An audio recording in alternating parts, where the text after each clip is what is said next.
কই আম্মা, তাড়াতাড়ি আসেন, ইফতারির সময় হয়ে গেছে তো, আজান দিয়ে দিবে, তাড়াতাড়ি আসেন। বৌমা, রোজ রোজ একই ইফতার ভালো লাগে না, এগুলো সরাও।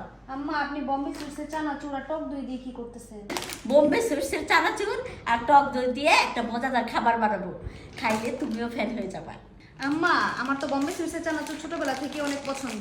বানান দেখি, কি বানাবেন? প্রথমে টক দইটা ছড়াই দিব। আমি কিন্তু আম্মা এখনো এই বম্বে সুইটসের চানাচুরটা অনেক খাই। এই খাবারটা আমি সব সময় খাই, আমার অনেক পছন্দ।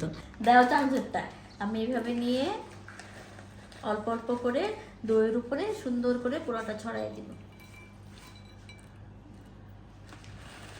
আবার নিলাম। হ্যাঁ, এটা আমার অনেক পছন্দের খাবার। এখন তোমাকে খাওয়াবো, তুমিও বুঝতে পারবে এটা কত মজা। এবার রেডি হয়ে গেছে আমার মজাদার খাবার। এখন টেস্ট করে দেখো কেমন হয়েছে। ঠিক আছে আম্মা, তাহলে আমি টেস্ট করে দেখি।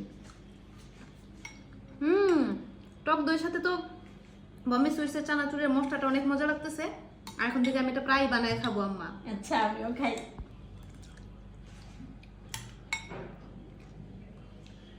অনেক মজা। এতদিন আমি ফ্যান ছিলাম, এখন তুমিও হয়ে গেলা। বাহ আম্মা, তাহলে তো ভালোই হয়েছে। এখন থেকে এই মজাদার ইফতার আপনি প্রতিদিন বানায় খাবেন। আর আমি তাহলে একটু বাপের বাড়ি থেকে বেড়াই। হ্যাঁ, তাহলে বাকি কাজ কে করবো?